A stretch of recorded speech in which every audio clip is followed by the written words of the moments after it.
하나님의 뜻은 이것이니 너희의 거룩함이라.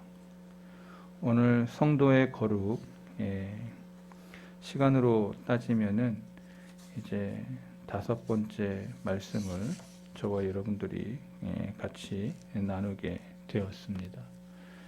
성도가 거룩하려고 할 때 죄에서 떠난다라는 것을 지난 시간부터 계속해서 강조하고 있습니다. 좀 마스크를 좀 벗는 게 나을 것 같아서 여러분 허락하시죠?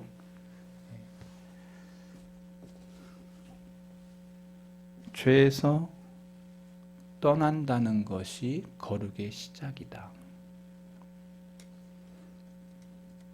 그런데 우리가 죄에서 떠난다는 이것이 얼마나 어려운 일인가를 성경은 우리에게 말해주고 있습니다.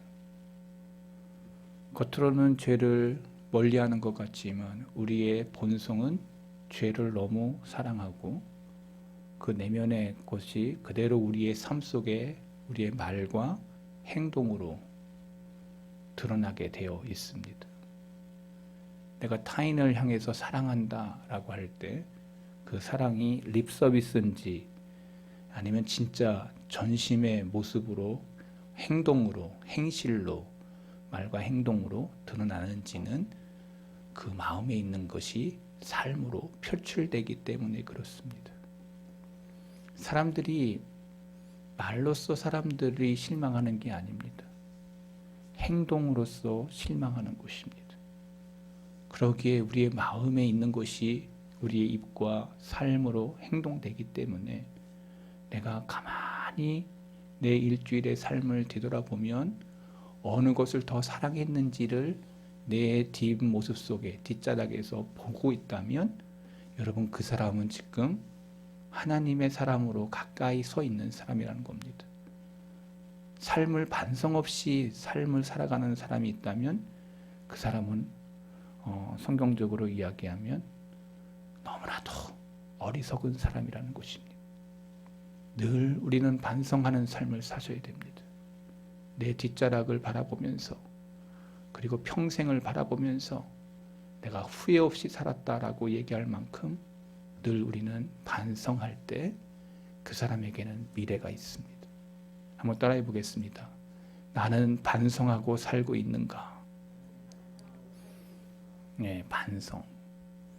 그래서 어릴 적에 우리는 초등학교, 저는 국민학교를 다녔는데 일기를 쓰게 되는 거죠.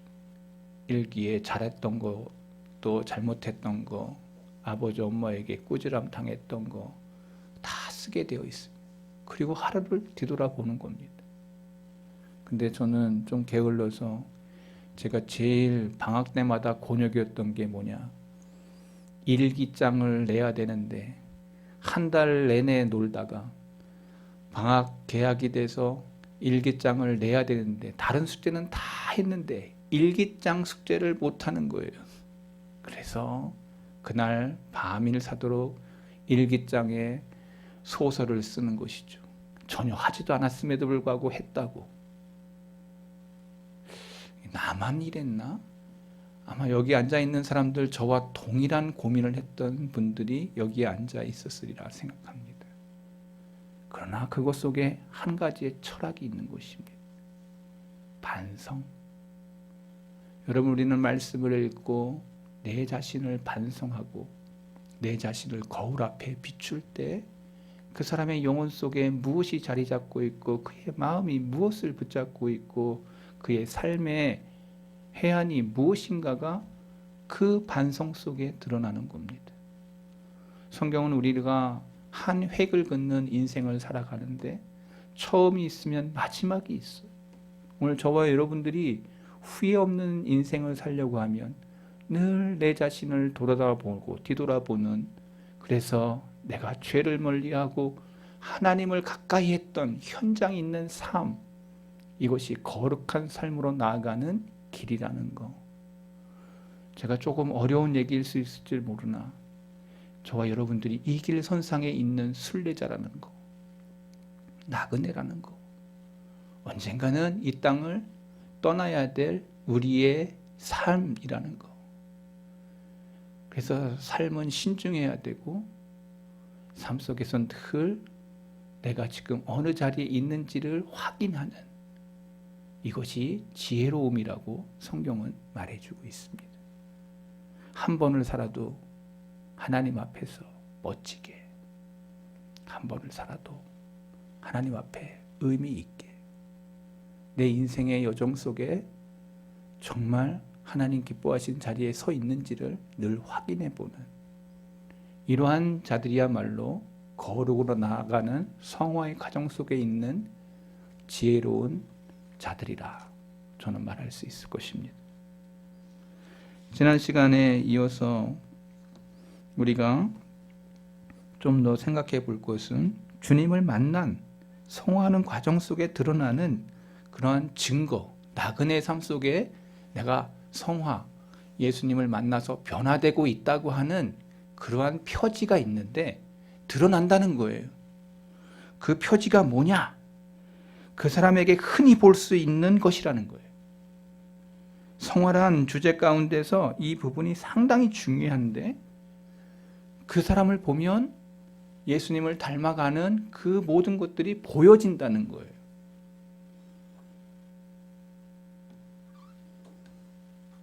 그래서 제가 지난 시간부터 해서 계속해서 이 성화의 과정 속에 있는 부분들을 이제 몇 가지, 두 가지 정도 먼저 지난 시간에 성찬식을 하기 전에 말씀을 전했습니다.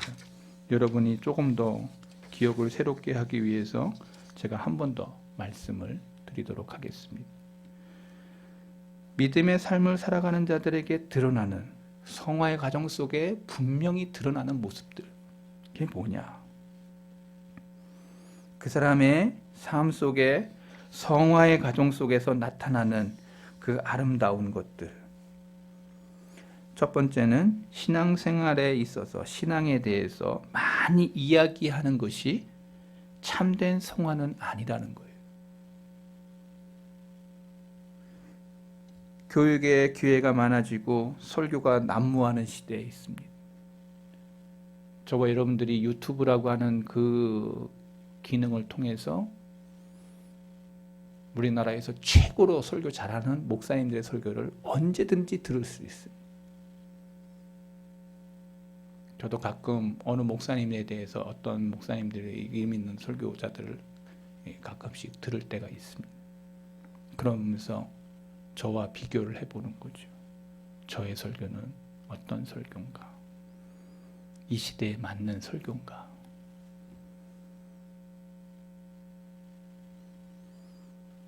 교육의 기회가 많아지고 설교가 난무하는 시대일수록 이런 경고의 목소리가 잘 들려지지 않는 시대에 있습니다. 복음의 진리에 대해 너무 많이 들은 나머지 사람들은 기독교 용어와 어투에 매우 익숙해 있습니다. 때때로 복음의 가르침에 대해 거침없이 말을 하는 사람들 보면서 우리는 그 사람을 향해 참된 그리스도인이라고 착각할 정도로 저 사람은 천국에 가겠지.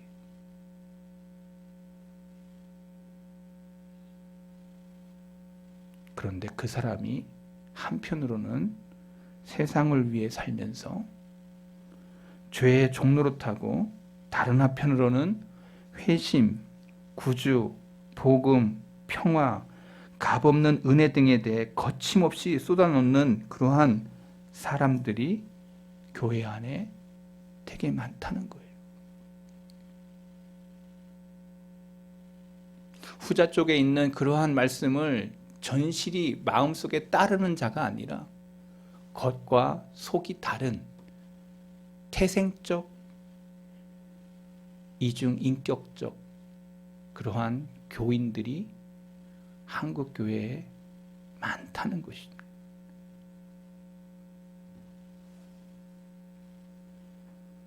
하나님은 자기 백성이 단지 빈그릇이 되거나 꽹과리나 징이 되기를 하나님은 원하지 않으십니다.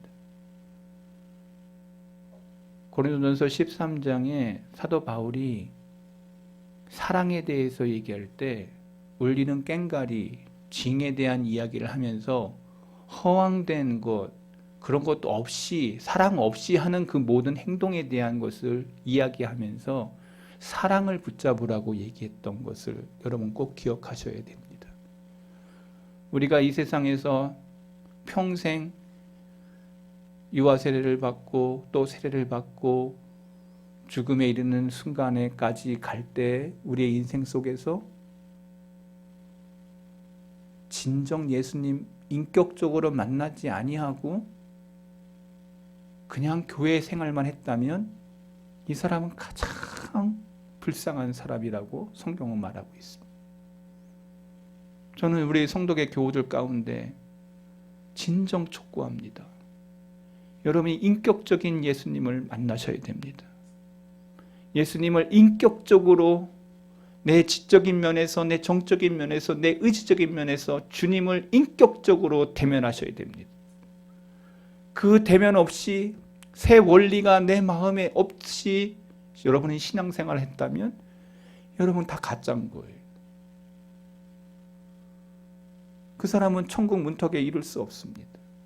그 사람은 가장 불쌍한 사람이 되는 겁니다. 그래서 성경은 요한 1서 3장 18절에 예수님이 가장 사랑했던 제자 요한을 통해서 이러한 말씀을 했습니다. 자녀들아, 우리가 말과 혀로 사랑하지 말고 행함과 진실함으로 하자.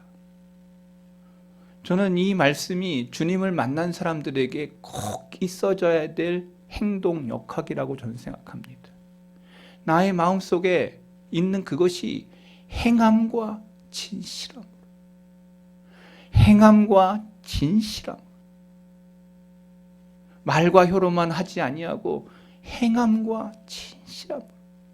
내가 사랑하는 마음이 싹 터 있다면 내 삶 속에 행함과 진실함이 드러날 거예요.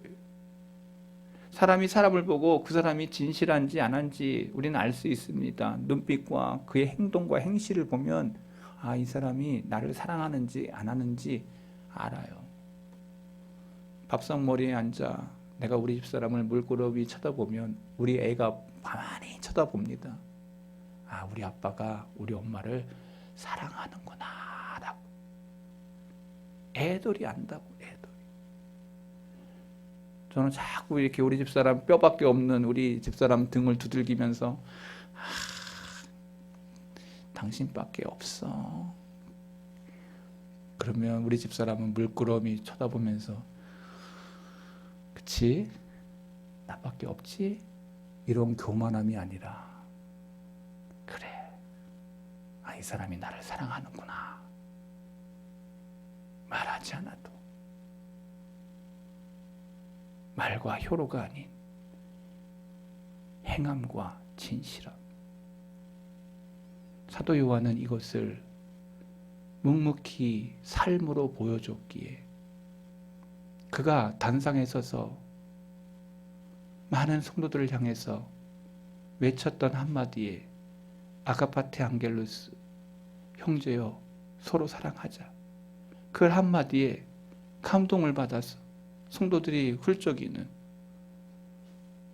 그 말 한마디가 그의 삶이었고 행동이었기에 사람들이 아, 저 사람은 그런 사람이야.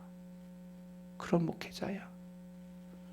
저는 여러분 앞에 너무 부끄럽고 저는 말과 혀로만 여러분을 사랑했지 행함과 진실함이 없는 목회자가 아닌가 저는 반성합니다.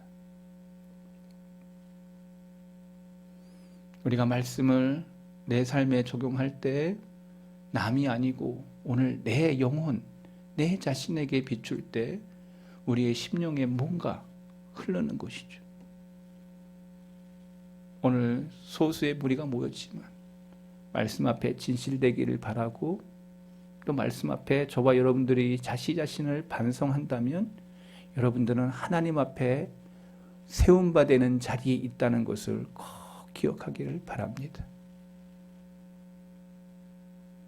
자녀들아, 우리가 말과 혀로만 사랑하지 말고 행함과 진실함으로 하자. 두 번째 참된 성화는 일시적인 종교적인 감정에 있지 않다는 겁니다. 제가 이러한 설교를 참 많이 했어요. 이전 종종 부흥회나 수련회 또 많은 사람들이 참여하는 집회에 큰 반향을 일으켰습니다. 많은 교회들이 1년에 한 번은 꼭 심령 수련회 부흥회를 했습니다. 이런 집회가 새로운 활력이 되어서 교회가 다시 회복되는 것처럼 보일 때도 많았습니다. 그러나 이로 인한 폐해도 뒤따른다는 것을 저는 많이 봤습니다. 알곡이 뿌려진 곳에 마귀가 가라지를 뿌린 것이 분명하기 때문입니다. 많은 사람들이 마음에서는 어떤 실제적인 변화가 없는데 복음 설교에 감동을 받고 큰 깨달음을 얻은 것처럼 보이는 것이 두렵습니다. 옆에 사람들이 흐느끼고 기뻐하고 감동하는 것을 보고 덩달아 일종의 동물적인 흥분을 느끼는, 어떻게 보면은 약간의 흥분 상태, 그것이 마치 성령이 역사한 것이다 라고 말하는. 여러분, 근데요, 우리가 속지 말아야 될 게 하나 있습니다. 이들이 느끼는 아픔, 이들이 맛보는 평화, 표면적인 그러한 감흥일 수 있다는 거예요. 여기 자기 자신을 분명히 보지 못하면 그러한 감흥에 깊이 빠져서 여기가 천국이구나. 제가 수련회를 다녀왔을 때, 어릴 때 늘 기억하는 게, 수련회 갔다 와서 내려가고 싶지 않은 거예요. 집에 가면 또 죄 짓고 또 그러한 것을 되풀이하는 것. 수련회 갈 때는 좋은데 갔다 오고 와서 또 내가 또다시 반복되는 죄를 짓는 그 모습을 보면서 그 감흥, 그게 뭘까? 성경은 말씀합니다. 주님의 말씀, 마태복음 13장 20절, 돌밭에 뿌려졌다는 것은 말씀을 듣고 즉시 기쁨으로 받되 그 속에 뿌리가 없어 잠시 견디다가 말씀으로 말미암아 환난이나 박해가 일어날 때 곧 넘어지는 자요. 내가 그런 사람이었다는 거예요. 말씀을 받을 때는 너무 기뻐, 너무 좋아. 그런데 삶에 직접 삶으로 이제 살아나가려고 할 때 보면 그 안에 뿌리가 없어. 뿌리가 없어. 하나님의 말씀으로 늘 공급받아야 될 그 뿌리가 형성되지 않아서 믿음이 자라지 않는 내 모습을 보게 된 거죠. 부흥회 때 한 번 불을 지폈는데 그게 올라와서 활활 타오르고 내 자신이 믿음의 정진이 일어나고 믿음과 신앙의 행함과 진실함으로 드러낼 텐데 뿌리가 없어서 하나님의 말씀에 뿌리를 깊이 박아서 30배, 60배, 100배의 결실을 맺어야 할 텐데 내 속에 뿌리가 형성되지 않았어. 오늘 교회 안에, 교회 마당에 발만 밟고 뿌리가 형성되지 않은 우리 교우들이 있다면 오늘 이 말씀을 깊이 생각하시고 하나님의 말씀에 뿌리를 내리는 귀한 종들이 일어나기를 바랍니다. 이 안에 여러분들 틀림없이 지옥에 앉아 그때 최 목사 말이 맞았어 라고 후회하면서 눈물 흘리는 자들 없도록 오늘 저와 여러분들이 내 영혼의 상태를 바라보면서 말씀에 저와 여러분들이 서 있을 수 있기를 바랍니다. 성경을 보면 요나의 박농쿨처럼 이들은 하룻밤 사이에 피었다가 금세 사라져버리는 이 땅의 것에 마음이 빼앗기지 않도록. 여러분, 여기 이 땅이 영원하지 않습니다. 요나는 박농쿨을 딱 보고서 요나가 너무 태양이 비치니 박농쿨이 이렇게 가렸던 것 같아요. 성경 연구가들은 요나가 머리가 대머리가 아니었냐 이런 얘기도 합니다만, 그런데 박농쿨이 싹 와서 가려주니 얼마나 시원해. 근데 하나님이 그날 밤 싹 그걸 말라버리게 하니까 요나가 원망하지 않습니까? 왜 좋은 그 박농쿨을 왜 가지우냐? 여러분, 이 땅의 것은 박농쿨과 같은 겁니다. 이게 마음 뺏겨가지고 정말 하나님이 나를 보호하시고 인도하신다는 것을 잊어버리면 박농쿨을 바라보고 기뻐하는 겁니다. 이게 어리석은 자 아니에요?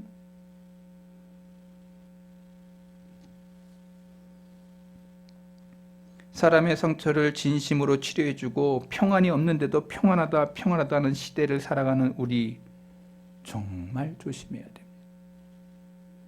우리의 신앙을 점검해야 됩니다. 거짓된 종교적 열광 뒤에 치명적인 영적 질병이 따라온다는 것. 마귀는 열광적인 부흥의 분위기에 일시적으로 주춤할 뿐 그가 머물던 집으로 금세 다시 돌아와서 종국에는 처음보다 더 나쁜 일들이 벌어진, 우리가 말씀 위에 바로 서 있기를 저와 여러분들이 깊이 점검해야 됩니다. 요한복음 8장 31절에 사도 요한이 뭐라고 얘기했냐면 이렇게 얘기했습니다. 그러므로 예수께서 자기를 믿는 유대인들에게 이르되, 자기를 믿는 유대인들에게 이르되, 그 다음에 아주 중요한 메시지가 나옵니다. 자기를 믿는 유대인, 자기 동족이에요. 그대들에게 뭐라고 얘기했냐면 너희가 내 말에 거하면 참으로 내 제자가 되리라. 너희가 내 말에 거하면. 여러분, 내 말이 누굽니까? 성경 속에 주님이 하신 말씀이에요.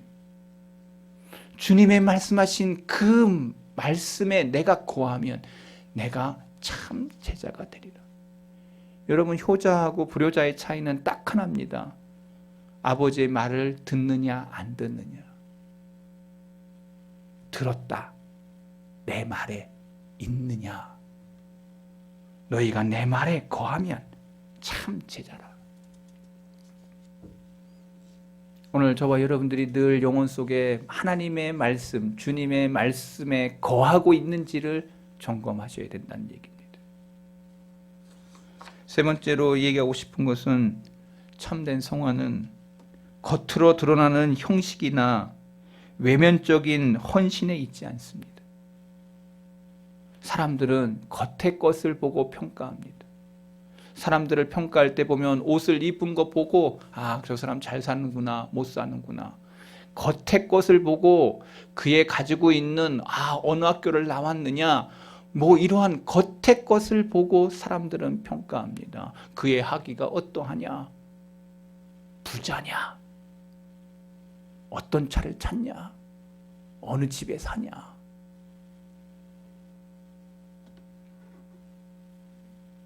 불행하게도 많은 사람들이 이런 외식에 빠질 때가 많습니다. 수많은 사람들이 교회 예배에 빠지지 아니하고 잘 참석하고 공예배 중에 호응이 좋고 아멘도 연발하고 예배에 집중하는 모습을 보이고 자발적인 자기 부인과 의상이나 십자가 형상이나 그림 등을 사용해 외형적인 신앙생활에 참된 거룩이 있다고 사람들은 생각합니다. 물론 진실한 동기에서 이렇게 하는 사람들도 있겠죠.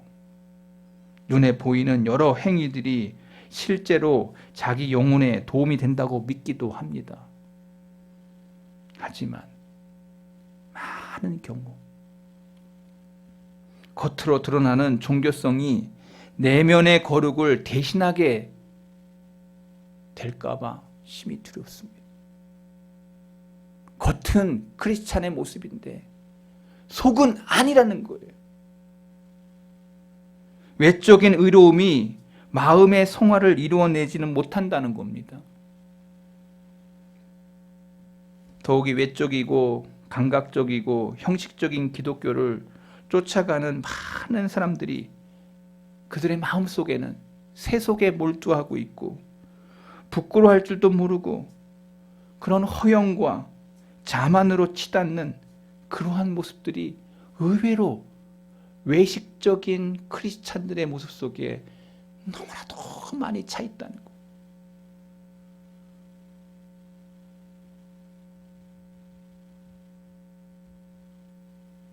그래서 한국 교회가 이렇게 세상 속에 짓밟히게 된 겁니다. 겉은 진짜가 아닌데 겉으로만 크리스찬의 모습을 갖는 거예요. 속은 아무것도 차이있지 않은데 겉만 하나님 앞에 영광 돌리는. 성경의 말씀을 읽어보면 예수님께서 가장 많이 잘못되었노라고 비판했던 사람들이 있습니다. 그게 누구냐? 보이는 것이 다라고 믿었던 바리새인들이었습니다. 그들을 향해서 주님은 회칠한 무덤 같은 자들이라고 얘기했습니다. 그들은 늘 하나님의 사람들을 지옥으로 이끌어가는 자들이라고 책망했습니다. 얼마나 독하게 주님이 얘기했는지 몰라요. 겉은 예수님이 제자인 것처럼 보이는데 속은 새 속에 가장 많이 비틀어져 있는 사람들이라고. 오늘 우리 성경을 보면서 우리 자신 속에서 정말 내 진심인가? 정말 내가 하나님의 말씀 속에 깊이 잠들어져 있는 사람인가? 하나님의 말씀 속에 일어나고 내 영혼이 그렇게 불편하지 아니하는 그러한 심령이 있는가?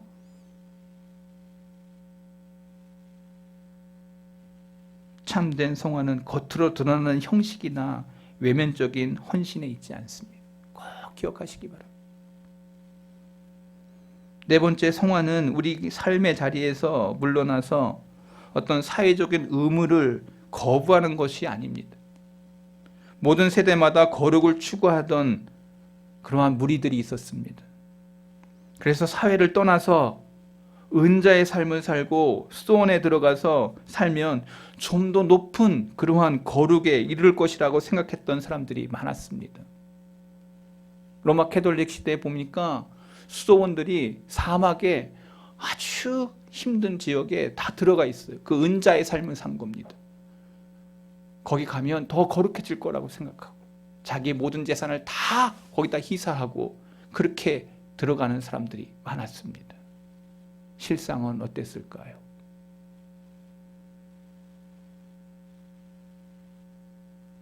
사회를 외면하고 들어가. 그러면 좀 더 거룩해질 거라. 그랬을까요? 우리가 어디를 가든 모든 악의 뿌리가 우리 마음에 드리워져 있기 때문에 방문에 아무리 대못을 받고 방에 틀어박혀 있어도 마귀를 막아내지 못한다는 것을 성경은 우리에게 말하고 있는데 내가 그 은자의 삶을 살고 수도사의 길을 걸어간다고 내가 좀 더 거룩해지겠냐? 아니라는 것입니다.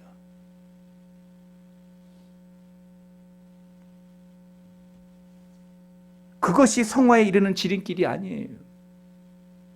그런데 로마 캐톨릭은 많은 성도들을 수도원으로 보내고 은자의 길로 보내면서 거짓 선동을 했습니다. 우리나라의 피안소라고 하는 그러한 수도원 평신도들이 그렇게 하는 데가 얼마나 많은지 몰라요. 여러분 캐톨릭에 대해서 얼마나 아는지 모르지만 저는 그런 데를 몇 군데 가봤어요. 너무너무 놀랐어요. 거룩을 따라가려고 사회를 등진.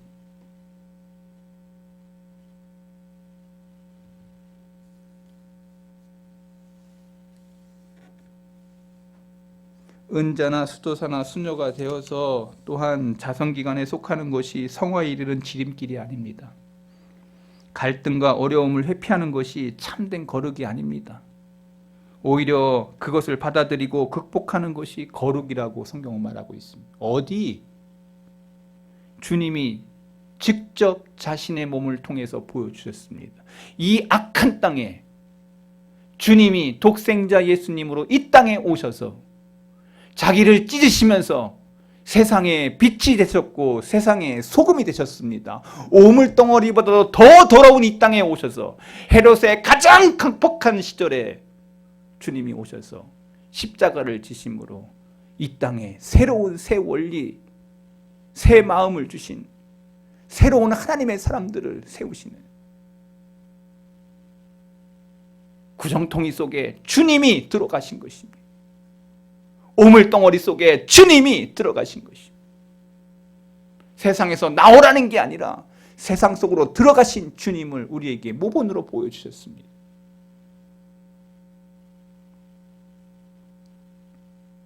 주님은 자신으로 비롯된 은혜가 보살핌을 받을 때만 자라는 온실의 화초와 같은 것이 아니라 어떠한 삶의 여건에도 무성하게 자라는 강하고 굳센 것이라는 사실을 주님이 삶으로 몸으로 보여주셨습니다.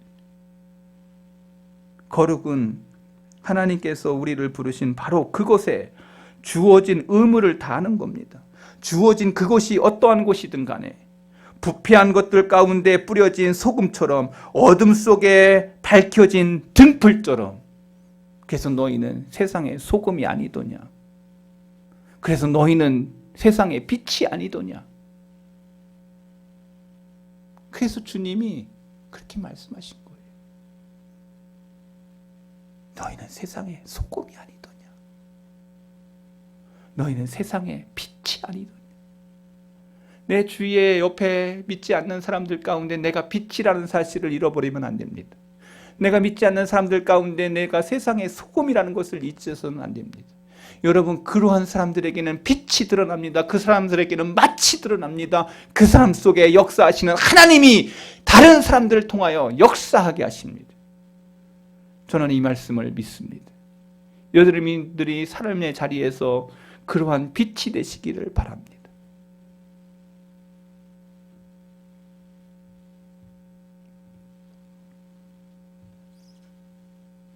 주님께서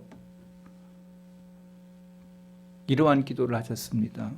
요한복음 17장 15절, 내가 비옵는 것은 그들을 세상에 데려가시기를 위함이 아니요 다만 악에 빠지지 않게 보존하기를 위함이라. 데려간 그런 자리가 아니라 그 자리에서 악에 빠지지 않게 하기 위해서, 여러분들 세상 속에서 악에 물들지 않도록 하기 위해서. 제가 이 말씀을 읽을 때마다 느끼는 감정이 있습니다.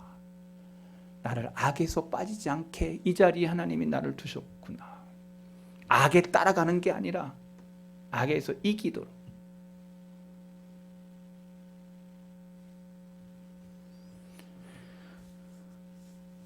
아직 2가지나 더 남았는데 시간은 다 됐고, 여러분들의 얼굴을 보아하니 목사님 빨리 끝내시기 바랍니다. 사인을 주는 사람이 몇 사람이 있어서 말씀을 마치도록 하겠습니다. 여러분, 오늘 내 삶을 점검하시기 바랍니다. 그리고 내 영혼을 점검하시기 바랍니다. 말씀 앞에서 내가 정말 영혼 속에 그러한 뿌리 깊은 그러한 신자의 길을, 순례자의 길을 걷고 있는지, 목사는 목회자의 철학이 있습니다. 성도는 성도의 철학이 있는 겁니다. 여러분들 한 사람 한 사람은 자기의 철학을 가지고 인생을 살고 있는 겁니다. 여러분의 철학이 어떠한가? 하나님의 말씀의 철학에 합한 자의 삶을 살아갈 때 여러분들에게는 분명히 영롱한 빛이 드러날 것이고, 그러한 삶의 그 맛이 드러날 것이고, 여러분들을 향해서 주위에 있는 사람들도 여러분들을 바라보면서 이야기할 것입니다. 한 가지 얘기하고 말씀 마칩니다. 우리가 성경 속에서 가장 악한 사람을 얘기할 때 헤롯을 얘기합니다. 그 헤롯이 두려워한 자가 있었습니다. 그것은 누구였느냐? 그 당대에 자기를 책망했던 세례 요한이었습니다. 하나님의 사람 세례 요한의 말을 두려워했습니다. 그렇게 악한 왕이었는데 아무도 함부로 늘 그 입을 댈 수가 없었던 헤롯은 어떤 사람이었냐? 의심증이 너무 많아서 자기의 왕권을 탈취하려고 의심했던 사람들을 다 죽였습니다. 자기 아내 마리안네, 자기 아들 2 사람을 쳐 죽이고 또 자기의 첫째 아들까지 다 죽이고. 유대 사람들은 얘기했습니다. 헤롯의 자녀로 태어나는 것은 가장 비극적인 일이다.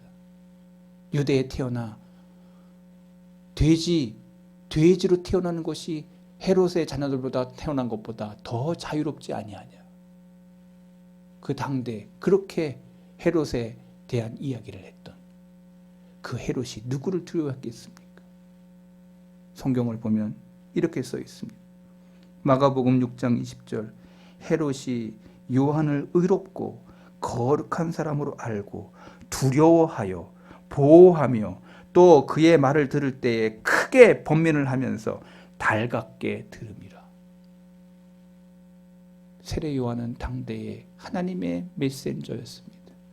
하나님의 사람으로 빛을 드러냈습니다. 맛을 드러냈습니다. 그렇게 악한 사람도 두려워하는 그러한 삶을 살았습니다. 오늘 내 주위를 보시기 바랍니다. 여러분들 주위에 여러분을 향해 바라보고 있는 시각을 보시기 바랍니다.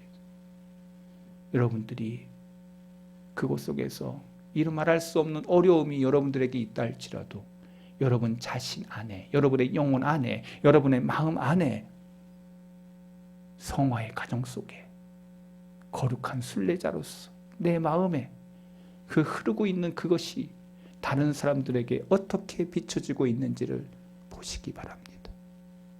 여러분의 삶의 자리에서 이것을 놓치지 않기를 바랍니다. 나는 주님의 사람이다. 나는 주님의 빛이요 소금이다. 기도하겠습니다. 하나님 아버지,